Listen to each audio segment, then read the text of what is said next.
Happy birthday, Barbie! I had a little bit of extra pep in my step today because it's Barbie's birthday, and how could I not be excited to honor and welcome the blonde one into our world? She's a big part of our world, our actual world, and then our tiny little world here in our doll shop in Denver, Colorado. Christopher actually works here because his love for Barbie. He came to my door looking for Barbie stuff, and I was like, "You're fabulous, you're hired." And here we are. So Christopher's going to come in and share all of his thoughts on Barbie's birthday, why we should celebrate the beautiful blonde one, and we're going to revel in some wonderful Barbies.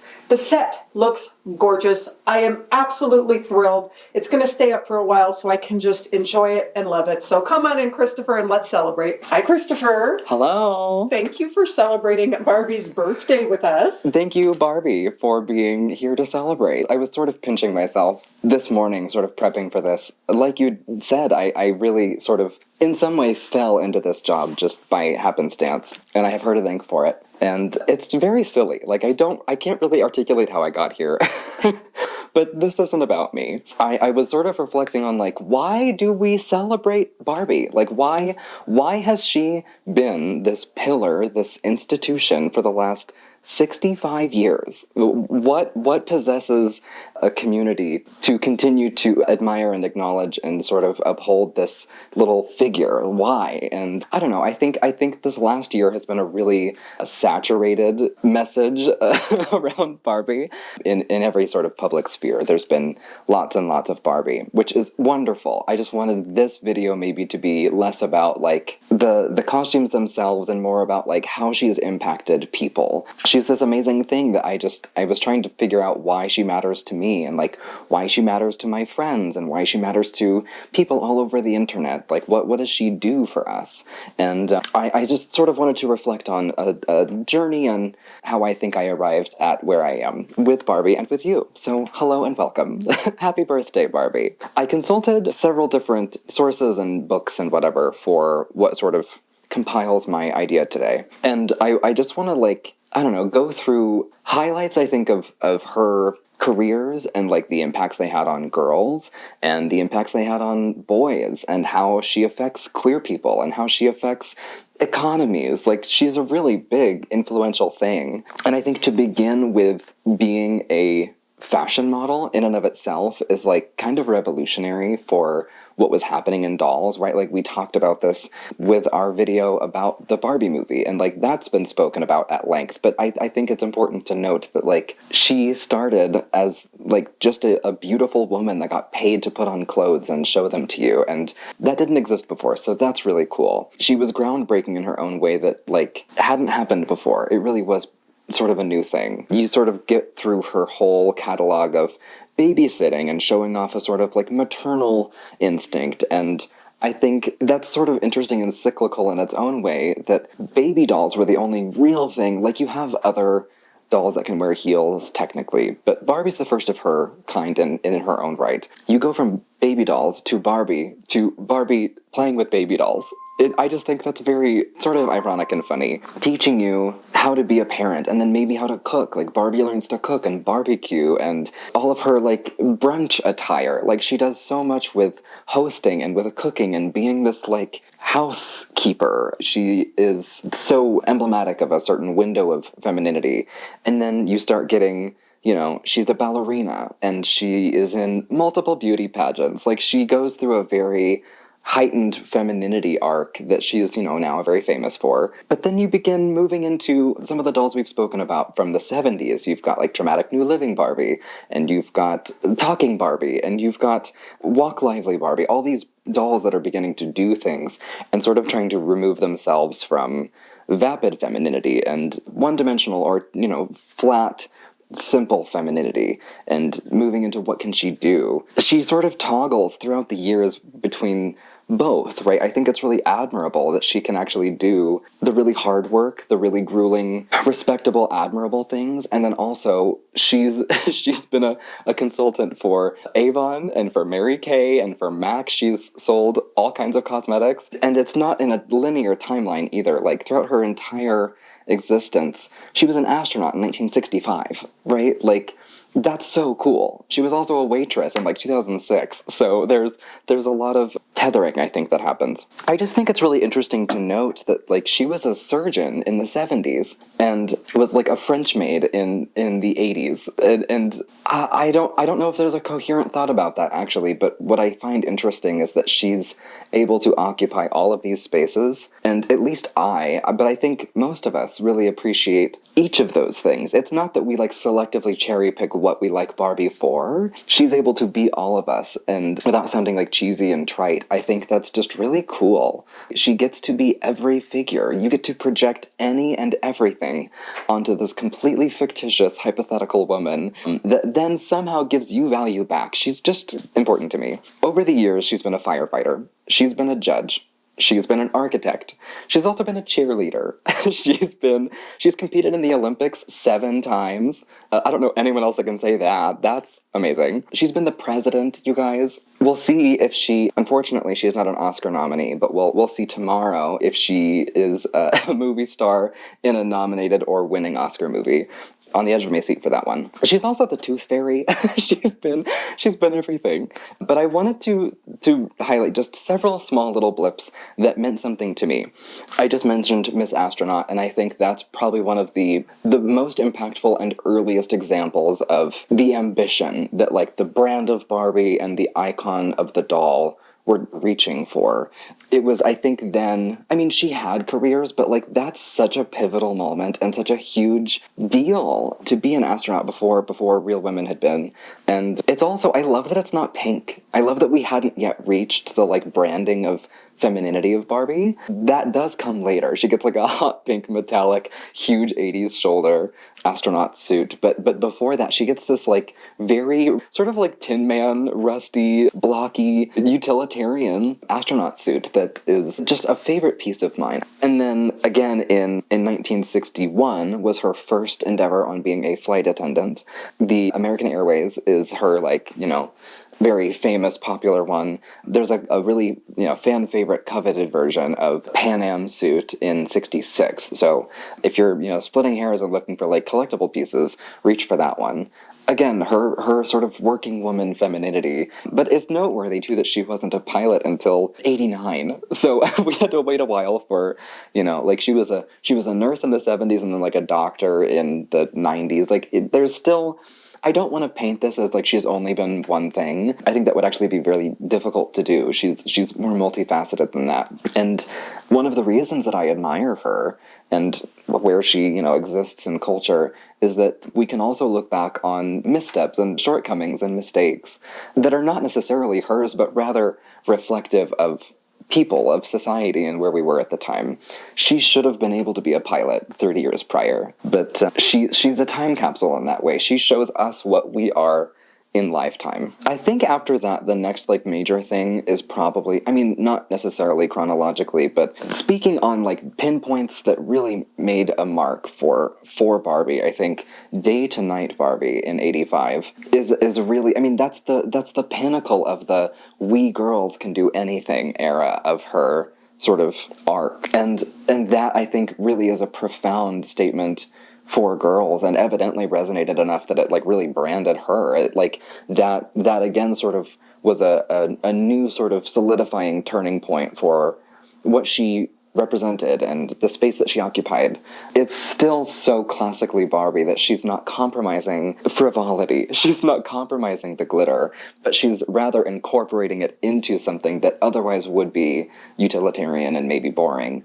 And there's something about that even now, as an adult in 2024, gosh, it's 2024, that message, maybe you wouldn't expect that to still have so much weight, and I think it actually does. I mean, it sticks with me. I'm a queer adult person that I was not the target audience for that whatsoever.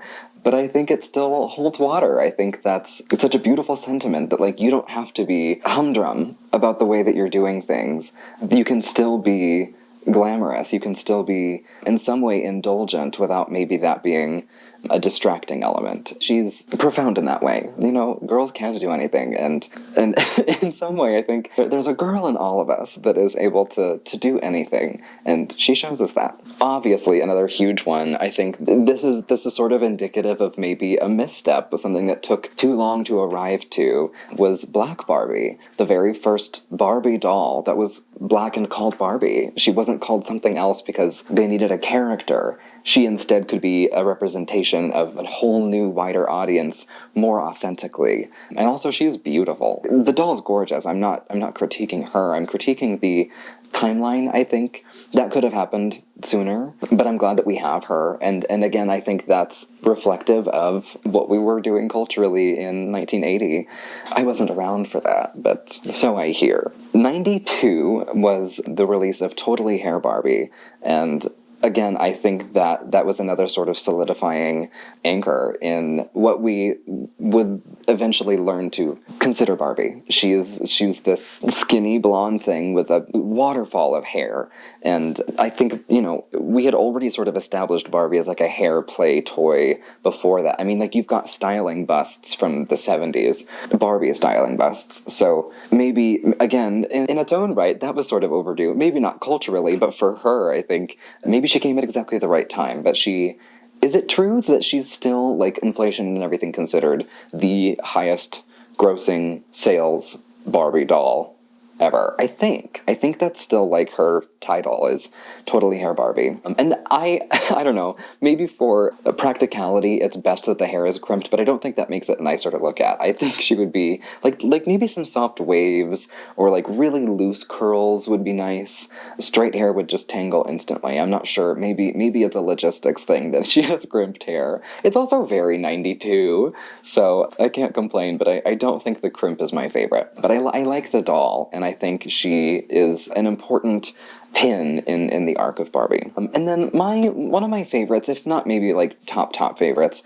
is Solo in the Spotlight. I've probably mentioned this before, but she's just, maybe some people don't know this, I talk a lot about how for eons and eons my previous life was that of a makeup artist, but before I fell in love with makeup, my real first passion was music, and I've been singing jazz since I've been like 6, and so I remember very clearly once getting my hands on a McDonald's Happy Meal toy version of this outfit, and she's this tiny little thing with like mousy, wrong colored hair, like a weird big fluffy ponytail. But I remember just holding that doll and being like, you don't look like any of the Barbie dolls that I know, and you're beautiful, and I want to know everything about this doll. And I didn't realize at the time, at like, 6 or whatever, that she was maybe an actual reproduction of something else that already existed. But I was enamored in that moment. This dress was so beautiful, and her face was so beautiful. And I've spoken on other videos about like what my proximity was and could be to Barbie when I was a child, and how forbidden she was and whatever. But I really always was so magnetically drawn to displays of femininity, huge, exaggerated displays of femininity.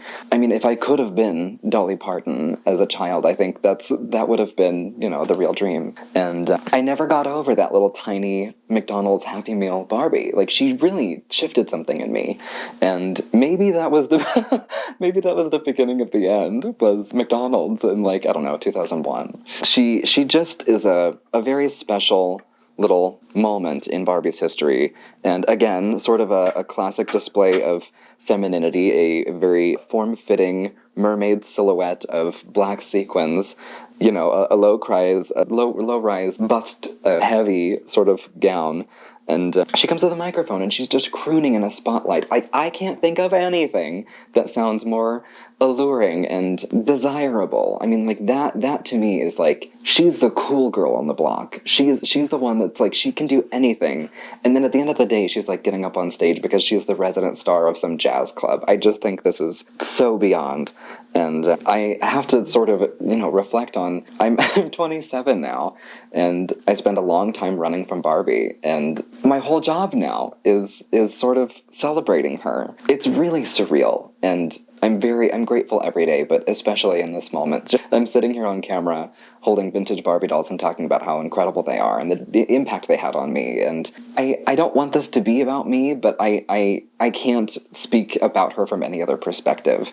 If you have a really profound story or a moment in your life that Barbie really, really made an impression on, I want to hear it. Like, let us know. Send us letters. We get letters all the time. We get gifts and candies and sweet things from you all the time. And I would love to hear and see photos. Oh my God, I would die to see photos of like your childhood Christmas mornings opening Barbie for the first time, or maybe like moments that capture your favorite one, and why those things are. She's made a huge impact on us, and she's in some way mirroring who we are. So I guess I want to hear your stories. Let me know, let us know what that is for you, and maybe why you're celebrating her 65 years later.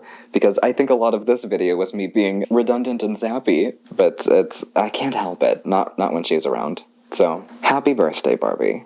And thank you so much for... Ooh, I'm not getting emotional. Thank you for letting us grow and try to do better and be bigger than ourselves and kind to each other and expressive and glittery. Happy birthday, Barbie.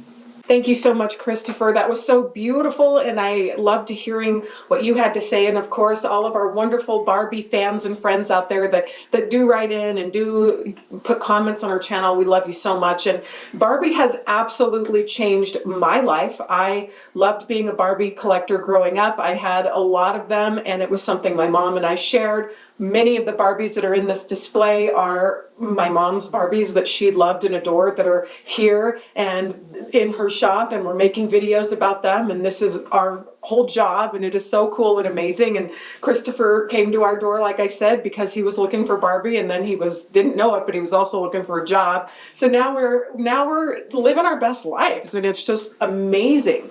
So this I had to ask Christopher about because, and he's filming right now, but this is birthday surprise Barbie, and this is one of yours? Yeah, I brought her from home. So when did you receive her?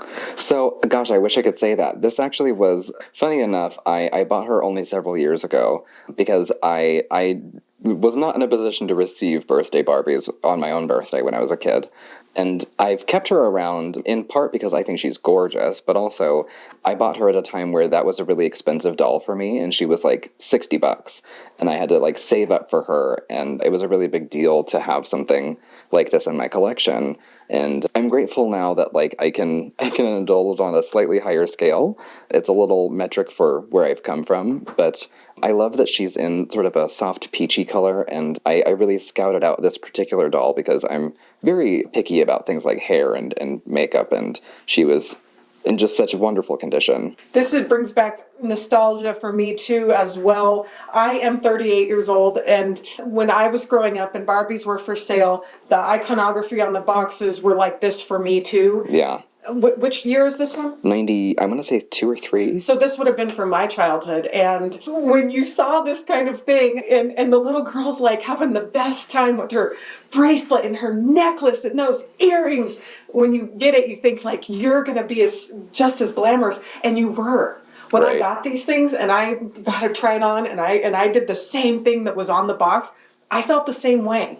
And as a child and even as an adult, Christopher and I have mentioned in videos before that we love gimmicks. I still do, because when you get the thing and you try it on and you're like, oh yeah, my hair is bigger today, it helps. It helps, and it's fun, and it's light, and it's a beautiful thing. So I love her hair. Isn't she fun? I know, she's got this like giant... She's got a top knot. A balloon of hair. And then all this hair. She's got all the hair that I would ever have. If only. This Barbie, I know. Imagine the neck pain. Yeah. Right. Oh, and just the time to wash and dry and all the hair products, but it's shiny and beautiful. I know. So this is just, I am so thankful for Barbie. This is such a beautiful time to be a doll collector or a Barbie collector. It's been the time of our lives. So what a world that we get to preach the gospel of dolls and keep putting it on the internet and celebrate Barbie. And I hope that we have many, many, many more happy years with Barbie and all of the wonderful things and all of the beautiful moments that she creates and brings us together as a community. So from our doll shop to your home, thank you for being here. Happy birthday, Barbie. And we'll see you on the next one. Thank you, Christopher. Bye.